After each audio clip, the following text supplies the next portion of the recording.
Pagi ini kita akan merenungkan suatu bagian firman Tuhan mengenai tema Masa dan Meriba. Tentu tema ini berkaitan dengan air. Kalau kita mengingat 2 minggu yang lalu Pendeta Heru juga membawa kisah di Mara berkaitan dengan air. Maka hari ini kita akan membahas satu tema yang sangat menyolok di dalam kitab Keluaran, di mana digambarkan ada air kehidupan, ada air kematian. Air kehidupan itu ditunjukkan bagaimana Musa itu diangkat dari air waktu dia masih bayi dan diselamatkan. Tapi juga ada air kematian dengan tongkat Musa memukul sungai Nil sehingga melambangkan di sana orang-orang tidak dapat minum kehausan dan mungkin ada orang mati di sana. Bahkan lebih dari itu, 2 minggu yang lalu Pendeta Heru mengatakan Israel bertemu di Mara air yang pahit. Air yang bukan hanya pahit, tapi di dalam mengandung sakit penyakit yang bisa langsung membawa kematian. Dan Tuhan hari ini memimpin kita untuk kita belajar dan merenungkan satu kisah di bagian yang ketiga, di Masa dan Meriba. Mari kita membuka dari kitab Keluaran pasal 17 ayat 1-7. Mari bersama-sama kita membuka kitab Keluaran pasal 17 ayat 1-7. Saya akan membacakan bagi kita semua.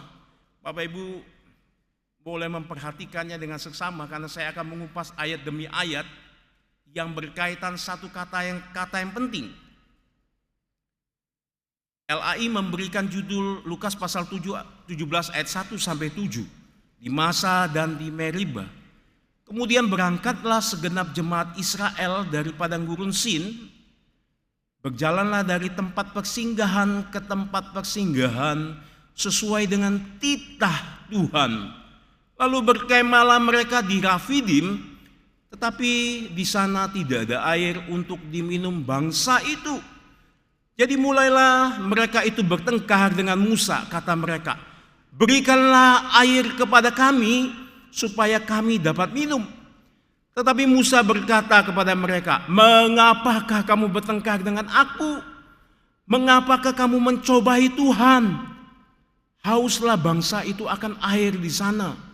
Bersungut-sungutlah bangsa itu kepada Musa dan berkata, "Mengapa pula engkau memimpin kami keluar dari Mesir untuk membunuh kami, anak-anak kami, dan ternak kami dengan kehausan?" Lalu berseru-serulah Musa kepada Tuhan, katanya, "Apakah yang akan kulakukan kepada bangsa ini? Sebentar lagi mereka akan melempari aku dengan batu." Berfirmanlah Tuhan kepada Musa, "Berjalanlah di depan bangsa itu dan bawalah beserta engkau beserta tua-tua Israel, bawalah juga tanganmu di tongkat dan tongkatmu yang kau pakai memukul sungai Nil, dan pergilah. Maka aku akan berdiri di sana di depanmu, di atas gunung batu di Horeb. Haruslah kau pukul gunung batu itu, dan dari dalamnya akan keluar air, sehingga bangsa itu dapat minum."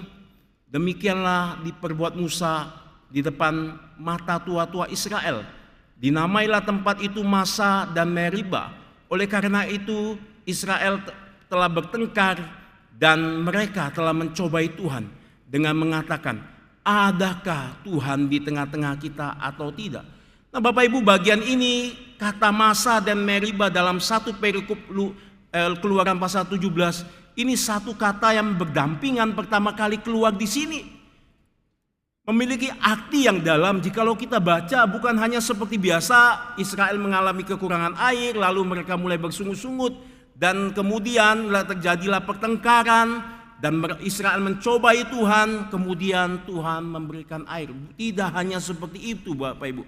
Ini bukan persoalan hanya mujizat saja, tapi ada yang lebih dalam yang Musa ingin tunjukkan di dalam penulisan dalam kitab Keluaran 17 yang akan kita bahas pagi ini.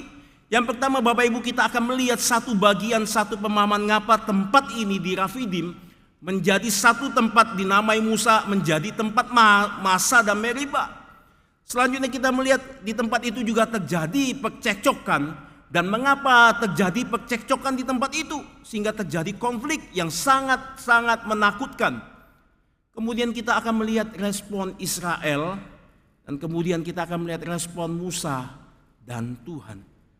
Saudaraku, kalau kita lihat kisah ini merupakan bagian ketiga dari satu rangkaian peristiwa perjalanan bangsa Israel menuju Gunung Sinai. Setelah mereka bebas dari Mesir, dan di dalam satu rangkaian peristiwa ini terikatlah di dalam 1/5 bagian. Yang bagian pertama itu di Masa, bagian kedua itu di padang gurun Sin, dan bagian ketiga itulah di Rafidim yang terikat di dalam motif bersungut-sungut. Bapak Ibu, saya mengulang kembali, apa itu bersungut-sungut? Tentu berbeda dengan komplain ya, kita bisa komplain.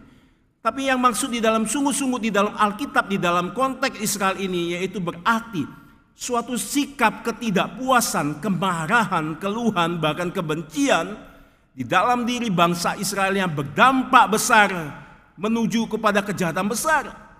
Dan pertama-tama itu akan mereka tunjukkan kepada Musa sebagai yang Tuhan pilih sebagai pemimpin, dan kemudian nantinya ditujukan kepada Allah Israel.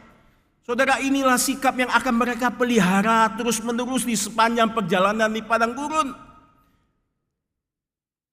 Maka kita melihat, saudara, baik bagian yang pertama terjadi bersungut-sungut di mana mereka bertemu air pahit, maka bersungut-sungut. Tuhan memberikan air manis. Di bagian kedua mereka juga bersungut-sungut teryakini bahwa padang gurun bukan tempat yang bisa layak ditinggal karena persediaan makan tidak ada. Pasal 16. Dan Tuhan di sana memberikan makanan mana dan daging. Dan pada perjalanan ketiga ini tibalah mereka tepat di padang gurun Sin, di tengah-tengahnya, yaitu di tempat dinamakan Rafidim, dan berkemalah mereka di sana. Lagi-lagi kembali, saudara, kita baca tadi, air kurang dan terjadilah pertengkaran di sana sehingga mereka mau merajam Musa dengan batu. Saudara, itu tidak cukup. Puncak sungut-sungut mereka adalah mereka berani dikatakan mencobai Tuhan dengan menyatakan, adakah Tuhan di tengah-tengah kita atau tidak? Saudara, kata-kata ini bukan sekedar kata-kata biasa yang akan kita gali. Di balik ini ada satu komplainan yang menakutkan yang membawa satu kepada peristiwa yang mengejutkan kita di dalam peristiwa Masa dan Meriba. Saudara, kalau kita lihat, saudara, ini bisa kita gambarkan istilah ini seperti ini, saudara. Kata-kata ini. Saudara mungkin sebagai orang tua ya, di sini mungkin banyak orang tua, lalu saudara selalu mencukupi kebutuhan anak, memberikan apa yang tepat bagi mereka. Suatu kali di dalam kesulitan yang sama yang biasa mereka telah lihat, di mana orang tua, papa mama selalu hadir. Lalu tiba-tiba anak saudara datang di muka saudara, membentak saudara dengan marah, lalu mempertanyakan eksistensi keberadaan saudara. Mereka mengatakan, papa mama, sebenarnya ada air atau tidak? Sambil berteriak, saudara. Maka saya berpikir, saudara, bukan hanya itu. Apa yang saudara akan lakukan? Tidak cukup hanya itu, mereka mengatakan, anak saudara, saya akan tuntut papa mama ke pengadilan. Inilah dibalik satu pernyataan orang Israel yang sama. Saudara, mungkin apa yang saudara lakukan kepada anak saudara ketika berhadapan dengan ini? Mungkin saudara marah, mungkin saudara, atau saudara mungkin langsung tempeleng. Mungkin juga. Maka kalimat yang diucapkan ini, saudara, ada motif di balik belakangnya. Maka kita lihat dengan seksama, saudara. Sikap ini justru muncul sebagai respon mereka. Pernyataan ini muncul sebagai respon mereka setelah mereka melihat banyak hal yang Tuhan sudah kerjakan dalam perjalanan mereka. Mereka melihat tiang awan begitu jelas dan tiang api begitu jelas di mana Tuhan hadir. Bukan hanya itu, kalau kita mundur ke belakang, mereka melihat 10 tulah Tuhan turun dengan tangan yang kuat membebaskan mereka dari perbudakan yang selama 400 tahun membuat mereka menderita. Mereka melihat musuh-musuh mereka dibinasakan dengan Tuhan membelah Laut Merah. Apa yang kurang? Saudara, kalau kita mundur kembali, saudara, barusan terjadi air pahit diubah jadi air manis. Barusan juga Tuhan memberikan kirim mana dari surga dan burung puyuh. Bukankah Tuhan itu sama juga akan mencukupi kebutuhan mereka di Rafidim? Namun mereka justru dikatakan bertengkar dan mencobai Tuhan. Inilah latar belakangnya. Itu sebab Musa menamai Massa dan Meriba. Massa artinya mereka menguji Tuhan. Meriba artinya mereka sedang bertengkar dengan Musa. Saudara, Matthew Henry, saudara, seorang Puritan, pendeta Puritan, ketika bergumul membaca kitab ini, dia mengatakan gini, saudara, sebuah nama baru pada tempat itu, Rafidim, sebagai peringatan, bukan tentang belas kasihan persediaan bagi Israel, tapi menjadi pengingat dosa-dosa sungut-sungut mereka. Dosa meninggalkan jejak noda yang begitu dalam pada nama yang dinamai Musa, yaitu Massa dan Meriba. Inilah yang catat yang penting, saudara, menjadi ingatan bukan hanya Israel yang pada generasi pertama Musa ingin sampaikan, tapi Musa juga pada waktu di Ulangan 16 dalam generasi kedua yang lahir di padang gurun, Musa mengatakan Ulangan 6 ayat 16, janganlah kamu mencobai Tuhan Allahmu seperti kamu mencobai dia di Massa. Musa juga memperingatkan manusia itu bahwa manusia itu tidak boleh menguji Tuhan. Bukankah Yesus juga mengajar, jangan engkau mencobai Tuhan Allahmu? Itu sebabnya saudara, pemazmur beratus-ratus tahun menulis kembali kisah ini dalam Mazmur 95 ayat 8 sampai 11. Dikatakan yang harusnya menggentarkan kita. Dia mengatakan ini, janganlah keraskan hatimu seperti di Meriba, seperti di Massa. Di padang gurun itu pada waktu nenek moyangmu mencobai aku, menguji aku, pada mereka telah melihat perbuatanku yang begitu banyak. Saudara, Tuhan sampai mengatakan, aku jemu dengan angkatan ini, maka kataku, mereka sesuatu bangsa yang sesat hati, dan mereka tidak mengenali perbuatan jalanku. Sebab itu aku bersumpah dalam murkaku, mereka tak akan masuk ke dalam perhentianku. Saudara, ini menakutkan. Maka kita lihat, saudara, pada satu realita di kitab Keluaran, perjalanan 3 bulan menuju Sinai yang diikat di dalam motif yang paling dalam bersungut-sungut akan menjadi perjalanan yang melelahkan, berputar di padang gurun menjadi 40 tahun yang menakutkan. Sehingga kita perlu belajar beberapa hal dari pengalaman di sekolah padang gurun Israel ini, saudara. Karena misa mereka ini juga tidak menutup kemungkinan itu menjadi kisah kita. Saudara, yang kedua, kita melihat padang gurun Sin di mana tempat mereka sampai itu tanda daerah yang tandus, sulit mendapatkan air, tidak ada kepastian, kadang ada, kadang tidak. Bahkan semak-semak belukar pun kadang tumbuh, kadang tidak. Dan saking panasnya, saudara, orang melalui ziarah perjalanan di tempat itu, mereka kadang saking tidak kuat, mereka mencari tempat perteduhan di batu-batu karang yang besar.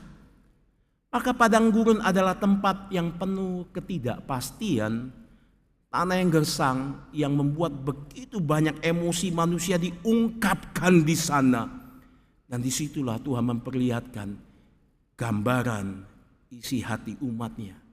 Saudara, di ayat 1 dikatakan, mulailah berjalan bangsa itu dari tempat persinggahan ke tempat persinggahan, dan mereka tiba akhirnya di Rafidim. Bukan hanya itu, perjalanan itu menurut perintah Tuhan.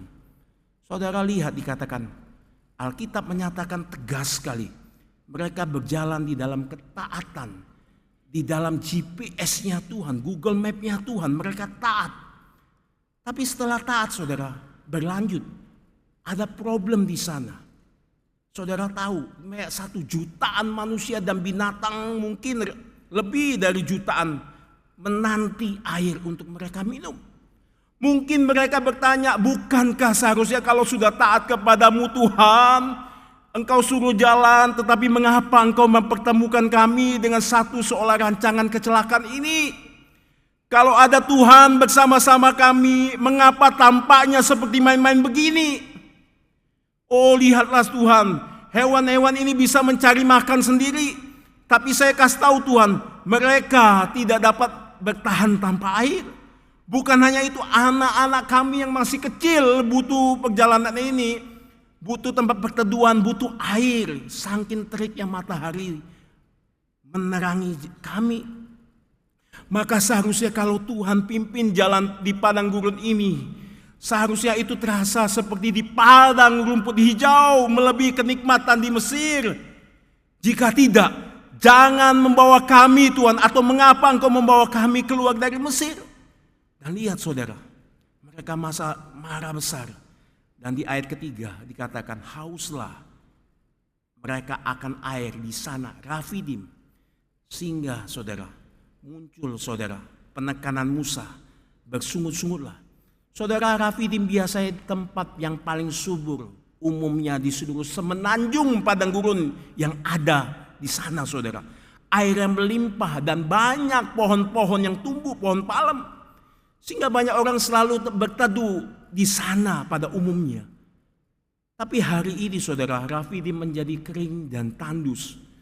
Saudara, mengapa Allah membawa mereka berkemah di Rafidim? Ini bukanlah suatu kebetulan, tapi justru kesengajaan. Karena arti nama Rafidim yaitu rest, peristirahatan atau tempat perhentian. Itu sebabnya penulis Musa tampak menyatakan kepada kita, kepada pembacanya, bahwa Allah sengaja ingin membawa mereka untuk berhenti sejenak, agar mereka melihat isi dalam hati mereka di tengah kesulitan itu. Karena Allah sedang menguji mereka. Oh, inilah cara peristirahatan Tuhan yang berbeda dengan dunia ini saudara. Peristirahatan Tuhan jarang dilihat oleh kita. Dunia ini memberikan peristirahatan, kalau pakai bahasa Bosu, hari healing saudara. Dia memberikan satu kenikmatan, perhentian, ketenangan melalui berbagai hiburan. Kenikmatan, tempat-tempat yang teduh, nyaman. Tapi hari ini kita baca melihat Tuhan memberikan Israel tempat ketenangan bagi umatnya melalui firman-Nya, melalui pimpinannya, melalui penyertaannya di padang gurun yang gersang. Saudara, mengapa kita melihat saudara? Mengapa Allah menguji mereka? Saudara, ada pola terstruktur pengujian Tuhan. Pasal 15 kita lihat air, pasal 16 makanan, pasal 17 kembali Tuhan mengingatkan mereka ujian kembali akan air. Saudara, kalau kita lihat kata menguji dalam bahasa asli Ibrania, itu untuk artinya saudara, untuk membuktikan agar umat melihat kedalaman isi hati mereka, maka mereka harus diuji. Ujian itu bukanlah artinya untuk menjatuhkan, karena ini dipakai Tuhan juga untuk menguji Abraham. Ketika banyak hal yang Abraham sudah lalui dalam proses pertumbuhan rohani, dia mulai pada masa tidak peka kepada Tuhan. Dan ketika Tuhan mengenapkan janjinya, dia kembali lagi berjalan dalam ketaatan. Tuhan memberikan Ishak. Dan Tuhan mengatakan, Abraham, bawalah anakmu satu-satunya itu, persembahkanlah kepadaku. Saudara, dikatakan Abraham taat saudara. Dan pada waktu Abraham mau persembahkan, menghunus dengan pisaunya, Tuhan mengatakan, Abraham cukup, sekarang aku sudah tahu isi hatimu, bahwa engkau takut akan aku. Maka ketika Allah memberikan peristirahatan perhentian itu saudara, di tengah meskipun kesulitan padang gurun yang menutup banyak hal kemungkinan dalam hidup manusia, itu bukanlah untuk mencelakakan, tapi membuat mereka berhenti belajar mempercayai bahwa Tuhan hadir memelihara. Ketika engkau mengalami kesulitan, ketidakmungkinan untuk mengubah situasi, ingatlah, berhenti sejenak. Aku hadir dan aku memelihara. Oleh sebab itu saudara, apa di balik Tuhan ini? Tuhan pengen melihat di balik sungut-sungutmu yang besar Israel, engkau tidak mempercayai aku dan firman-Nya.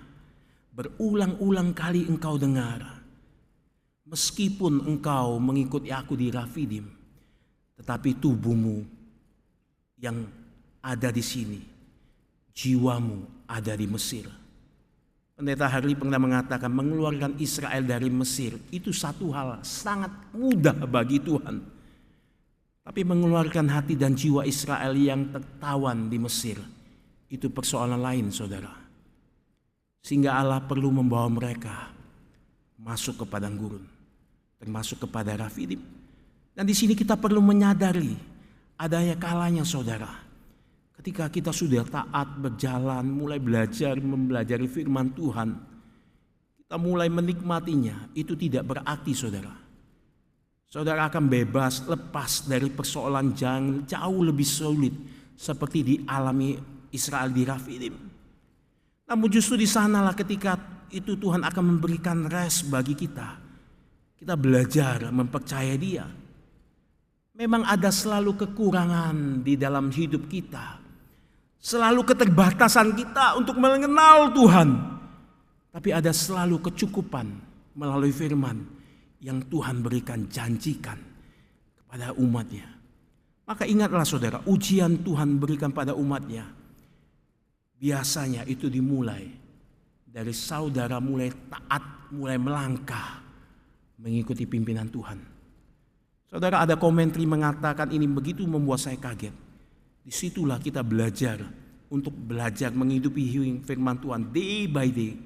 Engkau mungkin mengatakan kalau begitu saya tak perlu takut, saya tidak mau taat, saya tidak mau ujian menyusahkan. Maka dapat digambarkan engkau seperti orang fasik. Engkau seperti sekam yang ringan, tidak ada bobotnya, yang gampang dibawa oleh angin, tidak tahu kemana dan tidak berguna. Saudara, inilah gambaran seperti gambaran orang Israel di padang gurun generasi pertama. Kemudian saudara, kita melihat ujian itu tidak datang kepada Israel, tapi juga datang kepada Musa. Kita akan melihat apa yang menjadi respon Israel, respon Musa, dan di akhir itu akan kita melihat respon Tuhan. Saudara, apa yang menjadi respon bangsa Israel di ayat kedua dan ketiga dapat kita lihat, saudara. Ada dua, saudara. Mereka bukan hanya mengoceh, bukan hanya bersungut-sungut, bukan hanya menandakan kemarahan dalam sungut-sungut itu, tapi ada bertengkar. Tidak hanya cukup itu, saudara. Mereka berani melawan Tuhan, mencobai Tuhan. Mereka mengambil posisi Tuhan untuk mencobai manusia. Saudara, di dalam ayat kedua kata bertengkar, saudara. Ketika kita baca ayat ini seperti biasa saja. Tapi tunggu dulu, saudara. Kata ini berasal dari akar bahasa Ibrani. Dua kali penekanan di sini, saudara. Sengaja Musa. Rib. Ini bukan hanya kata bertengkar, tapi mengandung makna yang begitu dalam di dalamnya, itu adanya tuntutan, dakwaan yang sangat serius. Mereka pakai bahasa di dalam bahasa pengadilan bahwa Musa itu tidak setia. Buktinya ketika kami minta, berikan kami air Musa, engkau tidak dapat berikan, engkau tidak mampu. Kalau begitu Musa, engkau berkhianat, membawa kami ke tempat ini di Mesir dan membawa kami keluar dari Mesir. Engkau ingin membunuh kami. Engkau ingin mematikan kami dan hewan-hewan kami. Itu sebabnya, saudara, tuduhan ini menjatuhkan vonis kepada Musa langsung. Mereka segera akan merajam batu kepada Musa, yang biasanya dilakukan di Mesir, saudara, sebagai hukuman umum di dalam dunia kuno, hukuman berat bagi pengkhianat, bagi orang yang melakukan pelanggaran berat. Saudara, kata rajam adalah hukum yang ditentukan bagi pelanggaran perjanjian. Kalau di dalam konteks Keluaran ini, saudara, dalam konteks Taurat, saudara akan menemukan di dalam Ulangan 13:17 kata ini, saudara. Tuhan menghukum orang dengan rajam batu ketika mereka berubah tidak setia kepada Tuhan. Dalam Ulangan 13 dan 17, maka Musa dianggap tidak setia karena membuat mereka sengsara. Oh, saudara, apa ketika yang saudara lihat ini? Saya percaya, saudara, Musa tahu, menyadari bahwa sesungguhnya mereka bukan hanya ingin mendakwa dirinya, melainkan mereka ingin menyalahkan pelaku utamanya di balik itu. Siapa, saudara? Tuhan. Karena Tuhan gagal memimpin mereka, janji Tuhan tidak ditepati, membuat mereka sengsara. Tuhan terlihat nyata jelas melalui tiang awan dan tiang api. Kemuliaan Shekinah Tuhan hadir di sana. Saudara, dari mana dasar persepsi mereka, keberanian mereka untuk menyatakan ini? Saudara, ada komentari yang menyatakan, saudara, mereka mendakwa Musa dan Tuhan. Di dalam Keluaran 3 ayat 17 dan 18. Saya akan bacakan bagi kita, saudara. Keluaran 3 ayat 17 dan 18. Ketika Musa diutus Tuhan untuk membawa bangsa Israel keluar dari Mesir. Dan Tuhan berfirman kepada Musa, katakanlah Musa kepada bangsa Israel. Demikian firman Tuhan. Beginilah kau katakan kepada orang Israel. Tuhan Allah nenek moyangmu, Allah Abraham, Allah Ishak dan Allah Yakub telah mengutus aku kepadamu, itulah namaku untuk selama-lamanya dan itulah sebutanku turun-temurun. Saudara, kata Yahweh terikat di dalam terikat kata perjanjian. Pergilah, kumpulkanlah para tua-tua Israel dan katakanlah kepada mereka, Tuhan Allah perjanjian nenek moyangmu kepada Abraham, Ishak dan Yakub telah menampakkan diri kepadaku serta berfirman, aku sudah mengindahkan penderitaanmu, apa yang diperbuat oleh Mesir. Jadi aku berfirman, aku Tuhan akan menuntun kamu keluar dari kesengsaraan di Mesir menuju tanah Kanaan, saudara. Suatu negeri yang berlimpah-limpah susu dan madunya. Maka di sini, saudara, bangsa Israel mengklaim pada dasarnya bahwa Tuhan bukan hanya melihat mereka bertengkar, bangsa Israel itu membuktikan dirinya bahwa mereka benar dan Tuhan dan Musa tidak menepatkan janjinya, Tuhan tidak mampu. Itu sebab mereka mengajukan tuntutan, bukan hanya pertengkaran. Maka Musa mengatakan, mengapa kamu mencoba menguji Tuhan? Saudara, kata menguji di sini dapat diartikan di dalam konteks ini, saudara, bahwa mereka menundukkan Tuhan di dalam pengawasan keinginan kepuasan mereka. Menentukan sendiri yang cukup baik bagi mereka. Dengan kata lain, mereka ingin memberontak, saudara, mengambil posisi dalam perjanjian itu sebagai raja besar. Saudara, dalam zaman kuno, saudara, ada raja besar, ada raja kecil. Biasanya umum melakukan perjanjian, saudara, dalam dunia kuno, perjanjian lama. Maka biasanya raja besar itu menolong raja kecil, dan di dalam satu ketika menolong terjadilah satu ketaatan oleh raja kecil itu harus taat kepada raja besar. Raja besar menetapkan peraturan-peraturan yang berhak utama. Raja kecil menurut mereka harus membayar upeti, persediaan, dan raja besar memberikan keamanan. Tapi jikalau raja kecil itu melanggar, maka Tuhan akan mengutus utusannya seperti Tuhan mengutus nabi-nabi. Saudara, tapi hari ini Tuhan pencipta langit dan bumi lebih dari raja besar. Dia Tuhan raja di atas segala raja yang telah mengikat perjanjian itu kepada keturunan Abraham ini. Dan aku mengutus Musa, utusan itu, untuk membebaskan kamu dari perbudakan. Itu berarti Israel harus mendengar perintahku. Namun justru di sini, saudara, Israel mengambil hak prerogatif Tuhan. Mereka menduduki Tuhan di kursi terdakwa, itulah artinya mencobai Tuhan. Saudara, mungkin engkau dan saya berpikir, saya tidak mungkin melakukan hal seperti ini. Yang dilakukan oleh bangsa Israel. Mungkin betul, saudara, tidak mungkin hari ini. Tapi kita sadar atau tidak sadar, kita memiliki modal besar, saudara, yang sangat-sangat berpotensi untuk melakukan apa yang dilakukan Israel.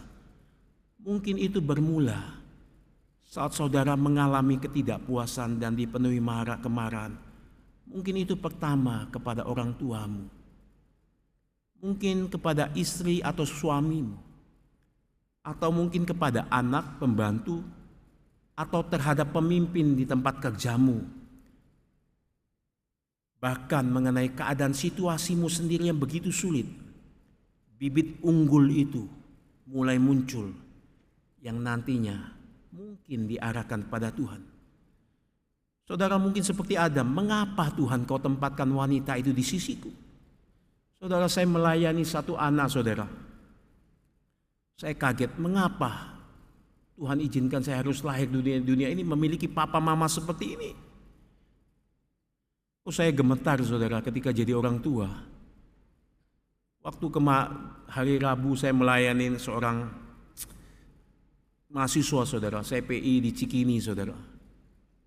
Saya bersyukur 2 orang PI, kami doakan, kami layanin. Dia orang pintar, dia orang dari kampung. Dia sudah tamat S1, dia semua cum laude. Suatu kali dia dapat pekerjaan yang penting di Batam, tapi mendadak dia tinggalin karena dia masuk S2 di Jakarta saudara. Tapi tiba-tiba itu dia sakit. Dia mengatakan, saya tidak berguna. Mengapa Tuhan sampai buat ini seperti saya? Saudara, saya sulit mengatakan seperti ini saudara. Saya pengen membahagiakan orang tua cuma. Di tengah-tengah itu dia menangis saudara. Lalu saya mengatakan, saya digerakkan, saya teringat Roma 8 ayat 28. Allah tahu. Allah bukan hanya tahu rencananya, tapi Allah tahu. Dan dia hadir bersama engkau. Tidak ada kejutan yang mengejutkan Tuhan. Tidak ada satu rencananya yang gagal bagi orang yang mengasihi dia. Saudara, dia mengatakan, apakah Tuhan mau mengampuni saya? Saya membacakan firman Tuhan saudara pada dia. Dan hari ini dia memberikan kabar terus kepada saya. Saya kaget saudara. Saya cuman hanya untuk pelayanan, bertukar HP perlu didoakan, dia hubungi saudara. Sampai dia pulang, pendadak mau pulang, tiba-tiba tidak bisa jadi, tensinya masih muda, sudah 156 saudara. Dari 170 hampir mati saudara. Mau pulang, dokter bilang nggak boleh jadi, tensimu masih tinggi, maka tunda lagi. Dan di sana dia WA saya. Apakah Tuhan benar mendengar doa saya? Sederhana saudara, dia orang-orang yang benar taat saudara. Dia anak baik-baik. Dia orang Lutheran, dia ceritakan. Tapi pada saat itu dia mengalami satu posisi ini. Dan itu tidak menutup kemungkinan bagi engkau dan saya. Maka kita melihat respon Musa saudara. Saudara, kalau saudara jadi Musa berhadapan dengan umat Tuhan ini bagaimana? Saudara, waktu saya memikirkan sebagai hamba Tuhan, saya takut saudara, jangankan memikirkannya, saya takut. Karena saya mungkin akan lari meninggalkan pelayanan ini. Saya butuh doa-doa saudara, saya bersyukur tadi liturgis mendoakan kami para hamba-hamba Tuhan. Yang siapalah kami ini? Kami orang yang dipanggil harus bergumul banyak hal. Tapi hari ini saudara, Tuhan harus pimpin menyatakan apa yang ingin dia katakan. Pelayanan ini tidak mudah saudara. Tapi ketika itu saudara, Musa, saya pikir dia bukan orang biasa, dia bisa marah saudara. Tapi itu tidak keluar dari mulutnya, memaki-memaki. Jikalau saudara dalam posisi ini bagaimana? Saudara pikirkan, mungkin jikalau saudara berdoa bertemu Tuhan, sudah buang saja Tuhan. Tuhan sudah pengacau ini yang tidak tahu berterima kasih. Yang menghinamu layak dibuang Tuhan, meragukanmu. Atau mungkin saudara, kalau saudara di tempat saudara sebagai pemimpin berhadapan dengan orang-orang ini, saya percaya saudara, mungkin pasti saudara akan pecat saudara. Kemarin di masterclass Pak Tong menceritakan Elon Musk pecat hampir 90 pegawai Twitter saudara. Kaget saya. Namun jika engkau sebagai orang tua menghadapi anak yang memberontak seperti ini, bagaimana sikap? Jika engkau sebagai guru bertemu dengan murid-murid seperti ini, jika engkau sebagai saudara pengusaha sekali lagi atau sebagai pemimpin dimanapun engkau bertemu dengan orang-orang yang menyusahkan seperti ini, apa respon? Saudara, maka kita melihat Musa, muka bukan orang sembarangan. Dia pernah menghajar orang dengan tangan kosong. Ketika melihat orang Israel ditindas Mesir, dia hajar saudara, mati saudara, dia pukul saudara. Bukan hanya itu, ketika dia mau ditangkap oleh Firaun, dia lari ke Midian. Di tengah keletihannya berjalan di padang gurun, saudara, dia melihat perempuan-perempuan anak Jethro, saudara, yang akan jadi calon istrinya Zipora diganggu orang. Gembala-gembala itu mengusir mereka. Musa berhadapan sendiri, saudara, melawan orang banyak itu. Ia bukan orang biasa, saudara. Dia punya jiwa warrior. Dia petarung, saudara. Dia biasa berperang mewakili Mesir, saudara, sejak mudanya. Tapi yang menarik, saudara, ketika ia mengalami dan menghadapi ini, yang sama seperti Israel hadapi dan alami, saudara. Sama-sama tidak mendapatkan air, sama-sama haus. Namun respon Musa berbeda, saudara. Lebih dari itu, saudara, ketika ancaman itu datang, dia takut. Ada satu komentar yang membuat saya kaget. Dia hampir memiliki bibit keraguan, mengagukan penyertaan Tuhan. Dia pengen save akan nyawanya. Tapi yang balik ke situ, saudara, dia tidak melawan. Kalau dia melawan sendiri, saudara. Saya yakin orang Lewi dari suku dia siap berperang untuk tolong dia. Sebagaimana peristiwa di dalam anak lembu emas. Saudara, Musa bukan pemimpin orang biasa, dia punya kuasa yang besar. Tongkat bukankah ada di tanganmu, Musa? Tongkat itu yang membelah Laut Merah, memukul Sungai Nil. Tapi Musa tidak lakukan itu, saudara. Saudara tahu, pelayanan paling besar yang dilakukan Musa apa, saudara? Dia berdoa, saudara. Tidak ada kata sungut-sungut keluar dari mulutnya.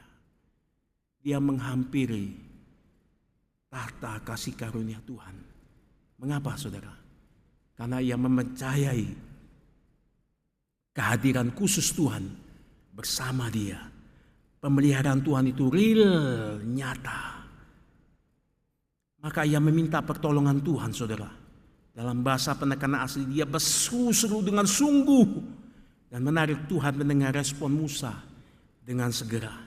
Maka kita lihat respon Tuhan atas keadaan ini apa, saudara. Ia memberikan firman kepada Musa. Bukan hanya memberikan firman, melalui 3 hal ini, saudara, Tuhan membuka pintu pengadilan itu sebagaimana dituntut penghakiman dari bangsa Israel. Dia buka di seluruh umat. Tuhan mengatakan, pertama ada 3 hal. Tuhan mengatakan, berjalanlah Musa di depan bangsa ini. Saudara, Tuhan menghormati orang yang sungguh-sungguh tulus melayani dia. Bukan hanya Musa, terhadap engkau dan saya. Ketika engkau mengalami satu kesulitan, Tuhan menghormati kepemimpinan Musa. Yang kedua, saudara, bawalah tua-tua itu. Tuhan ingin mengatakan bahwa tua-tua itu menjadi saksi bagi umat, mewakili umat. Biasa tua-tua itu menjadi dewan hakim, saudara, mengambil keputusan yang penting. Saudara ingat ketika Samuel dibatang oleh tua-tua, mereka menuntut, berikanlah kami Samuel seorang raja karena engkau sudah tua, anak-anakmu tidak cocok. Oh, Samuel marah, saudara. Mengapa? Karena ternyata di balik itu mereka mau menggantikan Tuhan sebagai raja besar. Tapi menarik, Tuhan bilang, kasih Samuel. Tapi kau kasih tahu bagaimana akibat-akibatnya kalau engkau memilih raja. Mereka akan mengambil anakmu untuk menjadi pembantu. Mereka akan mengambil pajak dari engkau. Mereka akan mungkin bertindak sewenang-wenang. Dan itu terjadi, saudara, terhadap Saul, terhadap Daud. Perkataan Tuhan nyata. Dan ketiga, saudara, bawalah di tanganmu tongkat yang kau pakai untuk memukul Sungai Nil, Musa. Saudara, tongkat ini menjadi sarana otoritas kuasa Tuhan untuk menghakimi Mesir yang menindas Israel. Musa pernah memukul air Sungai Nil itu dari air yang segar murni untuk mereka minum orang Mesir, sekarang menjadi darah. Namun hari ini Tuhan memakai alat eksekusi itu untuk di dalam sidang peradilan. Engkau lihat, saudaraku, ada satu dewan hakim, ada alat eksekusi, ada orang yang akan dipanggil maju ke depan sebagai terdakwa. Saudara, seharusnya pasti saudara tahu siapa yang harus diadili di depan pengadilan. Saya percaya, saudara, ketika Tuhan mengatakan ini, apa yang mereka dengar dari Musa, pastilah mereka pasti gemetar, saudara, karena Dia Tuhan yang kudus. Tapi pada kenyataannya, saudara, kita tahu orang Israel itulah yang berkhianat. Dan menarik, mereka justru bukan mengambil tempat maju di depan di dalam sidang pengadilan. Saudara, lihatlah apa yang dilakukan Tuhan di ayat ke-6. Tuhan mengatakan, maka aku akan berdiri di sana di depanmu Musa, di atas gunung batu di Horeb itu. Haruslah kau pukul, bahasa aslinya, batu karang itu pada batu karang itu. Di dalamnya akan keluar air, sehingga bangsa ini dapat minum. Dan Musa mentaatinya, saudara. Musa melakukan ini. Saudara, kata aku berdiri di hadapanmu dalam Alkitab tidak pernah dikatakan Allah berdiri di hadapan seseorang. Yang ada, saudara, seseorang itu berdiri di hadapan Tuhan. Saudara ingat Elia dipanggil Tuhan, berdirilah Elia. Saudara mungkin ingat ketika ada perempuan berzina, imam-imam itu panggil, berdiri hai engkau para pendosa. Tapi kali ini kata ini muncul di sini, saudara. Tuhan berdiri di hadapan Musa dan di hadapan tua-tua. Yahweh itu, saudara, memerintahkan Musa untuk dengan tongkatnya ambil untuk menegakkan keadilan dan kuasa. Dan pukullah ke atas batu karang itu di mana tempat aku berdiri. Sehingga kalau kita lihat, keluarlah air. Saudara, Paulus menegaskan kembali siapa yang berdiri itu. Dalam 1 Korintus 10 ayat 1 dan 4 saya bacakan. Aku mau supaya kamu mengetahui, saudara-saudara, bahwa nenek moyang kita semua berada di bawah perlindungan awan, dan bahwa mereka semua telah melintasi laut untuk menjadi pengikut Musa. Mereka semua telah dibaptis dalam awan dan dalam laut. Mereka semua makan makanan rohani yang sama, dan mereka semua minum minuman rohani yang sama, sebab mereka minum dari batu karang rohani yang mengikuti mereka. Dan batu karang itu ialah Kristus. Saudara, Yahweh pencipta langit dan bumi membungkuk, merendahkan dirinya, menjawab panggilan terdakwa yang harusnya si pembangkang itu dihadiri di depan. Tapi hari itu dia berdiri di hadapan Musa dan di hadapan seluruh umat, saudara. Saudara, Alkitab mengatakan sesungguhnya pelanggaran kita lah yang ditanggungnya. Dia tertikam, terpukul karena pemberontakan-pemberontakan kita. Maka saudara, kitalah yang harusnya diadili, karena kita banyak berkhianat. Apakah engkau masih sama jatuh di dalam dosa yang sama, meragukan Tuhan? Engkau betah di sana? Apakah sungut-sungut itu, bibit itu muncul dalam hidupmu? Ingatlah saudara, pertanyaan Israel ini di masa di Meribah, mereka bertanyakan, apakah Tuhan benar-benar ada di tengah-tengah mereka? Maka saudara ingat, ketika saudara mengalami sama seperti Israel di masa dan Meribah, atau saudara mempunyai bibit unggul untuk potensi di dalam hal itu, maka saudara datang kepada batu karang keselamatan itu. Merupakan panggilan pemazmur di dalam Mazmur 95 ayat 1. Bersorak-sorai datanglah kepada batu karang keselamatan itu. Karena apa saudara? Dia bukan hanya berdiri, tapi dia sudah berada di tengah-tengah kita. Itulah Immanuel yang akan kita persiapkan di dalam momen Desember ini. Itulah Natal. Dan dia buktikan sampai dia akan berdiri di atas puncak Kalvari bagi engkau dan saya. Kita berdoa saudara.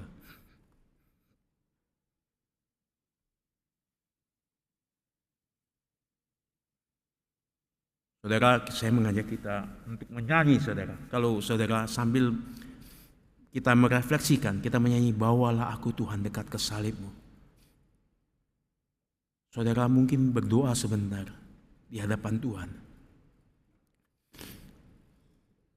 Sambil saya akan menyanyikan di hadapan saudara dengan liturgis menyanyikan bawalah aku dekat ke salibmu. Saudara berdoa di hadapan Tuhan. Saudara, gereja yang bertumbuh adalah gereja yang dibersihkan oleh firman. Kita Emery Sunter, saudara, perlu bertumbuh. Dan salah satunya itu dimulai dari kita lebih dahulu. Musik mainkan.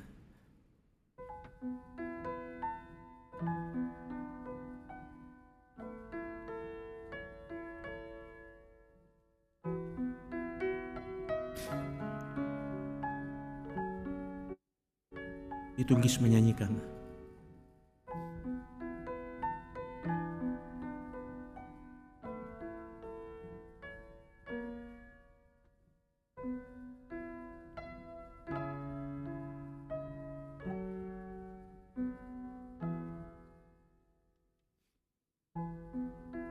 Walah aku Yesus dekat ke salibmu. Saudara, kita menyanyi bersama-sama. Air hidup, hidup dan darahmu, sucikan hatiku. Sucikan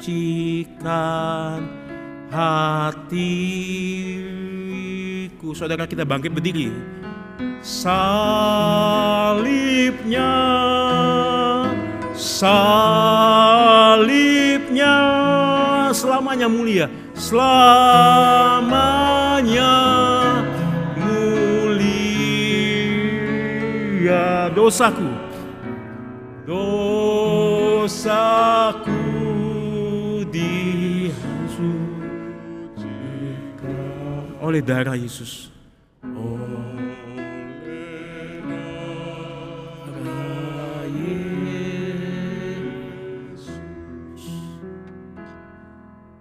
Bolehkah minta dengan hormat Pak Kemal untuk berdiri mendoakan sebagai respon firman Tuhan? Pak Kemal, silakan berdoa.